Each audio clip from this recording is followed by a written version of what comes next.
analizaremos la segunda revolución de la química, que tiene que ver con el estudio de la tabla periódica. Comencemos. La tabla periódica es la herramienta gráfica donde se representan a todos los elementos químicos, los cuales están organizados según el orden creciente de sus números atómicos y masa atómica. En total existen 118. Vamos a analizar un poco de historia. Para que nosotros conozcamos la tabla periódica actual, tuvieron que pasar muchos años para poder ordenarla y estructurarla de acuerdo a sus propiedades, tanto físicas como químicas. Robert Boyle en el siglo XVII definió los elementos como sustancias que no podían ser descompuestas en otras más simples. Recuerden que anteriormente les dije que la materia se clasificaba en dos, tanto mezclas como sustancias puras, y a su vez las sustancias puras se clasifican en compuestos y elementos. Y los elementos son estas sustancias que ya no se pueden descomponer, como lo menciona Robert Boyle. Años después, en 1828, Dobereiner mencionaba que existían grupos de 3 elementos que tenían propiedades químicas semejantes y que sus propiedades físicas variaban de manera ordenada de acuerdo a sus masas atómicas, a lo cual denominó triadas. Aquí, por ejemplo, tenemos que es una triada, es cuando se juntan 3 elementos químicos y el segundo elemento químico se obtiene ese masa atómico. Por ejemplo, tenemos al litio con una masa atómica de 7, potasio con una masa atómica de 39. Ahora, para determinar la masa atómica de sodio se tenía que sumar estas dos, 7 más 39, y dividir posteriormente entre 2, lo cual nos daba un resultado de 23. Y este era un ejemplo de triada. Otro que tomó en cuenta fue el cloro, bromo y yodo. Cloro tenía una masa atómica de 35.45, yodo de 126.9. Sumaban estas dos masas y dividían entre 2 para obtener la masa atómica de bromo, que era 81.17, y así sucesivamente. Sin embargo, años después también esta teoría de Dobereiner se desechó porque no era congruente, solamente funcionaba con algunos elementos químicos y con los demás no, por lo tanto no sirvió. En 1863, Newlands ordenó a los elementos químicos con base en sus masas atómicas y observó que cada octavo elemento tenía propiedades semejantes al primero. Por ejemplo, aquí teníamos a flúor, decía que flúor tenía propiedades parecidas a las de litio, o cloro tenía propiedades parecidas a las de sodio. Sin embargo, pues esto no era cierto. Y este hecho se le nombró como las octavas de Newlands, pero no cumplía con los elementos de mayor masa atómica, solamente con los primeros elementos químicos con menor masa atómica sí se llegaba a cumplir. Sin embargo, era como que también incongruente, no estaban tan seguros, así que también se desechó.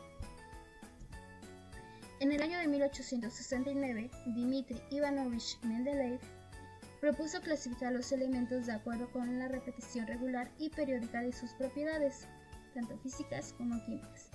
En este caso, él estableció su propia tabla periódica. Para que él hiciera este trabajo, pues obviamente también tomó en cuenta las aportaciones tanto de Dobereiner como de Newlands. Pero, les decía, no estuvieron tan bien. Y ya Mendeleev pues estructuró su propia tabla periódica. Él fue el primero en proponer esta tabla periódica que observan en sus pantallas, donde fue dejando espacios en blancos porque predijo que en años después se descubrirían nuevos elementos químicos. Y por eso fue dejando esos espacios. Entonces ahí fue dejando esos espacios que años posteriores se llenaron, se ocuparon. Con esta aportación, Dmitri Ivanovich fue considerado como el padre de la tabla periódica. A él se le reconoce este esfuerzo y trabajo. Al mismo tiempo, en el año de 1869, Meyer también clasificó a los elementos químicos y de hecho coincidió muchísimo con las aportaciones que hizo Mendeleev de ubicar a los elementos químicos de acuerdo a su masa atómica y número atómico. También lo hizo este científico, sin embargo, como eran de países diferentes, no sabían que estaban trabajando en lo mismo y tampoco sabían que habían descubierto exactamente lo mismo. Entonces, sin embargo, lo de la tabla periódica se le reconoció a Mendeley porque él fue en registrar sus aportaciones y patentarlas. Casi un año después en que él dio a conocer sus aportaciones, pero pues Mendeleev ya la había ganado y Mendeleev ya había recibido el reconocimiento como el padre de la tabla periódica. Ahora, del año de 1869 a 1913, científicos como Thomson, Rutherford y Niels Bohr descubrieron las características del átomo y sus partículas, hasta que en el año de 1913, continuando con la tabla periódica, Henry Moseley descubrió que el número atómico aumenta en el mismo orden que la masa atómica de los elementos químicos, ¿no? Por ejemplo, hidrógeno tiene una masa atómica de 1.0 y su número atómico es 1. Helio tiene una masa atómica de 4 y su número atómico es 2. El litio de 6.9 es su masa atómica y número atómico 3. Y así sucesivamente va aumentando. Entonces, esto fue lo que descubrió Henry Moseley en el año de 1913.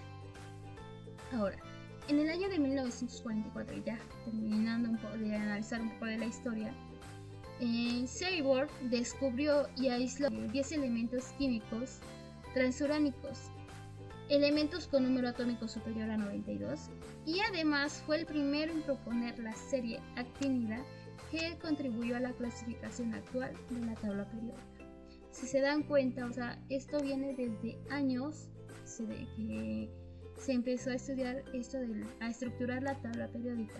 Sin embargo, el más importante fue Dmitri Ivanovich Mendeleev, y los demás científicos fueron aportando, e incluso todavía actualmente se siguen aportando nuevos descubrimientos a la tabla periódica. Así que la tabla periódica es como una caja mágica, nomás terminas de estudiarla.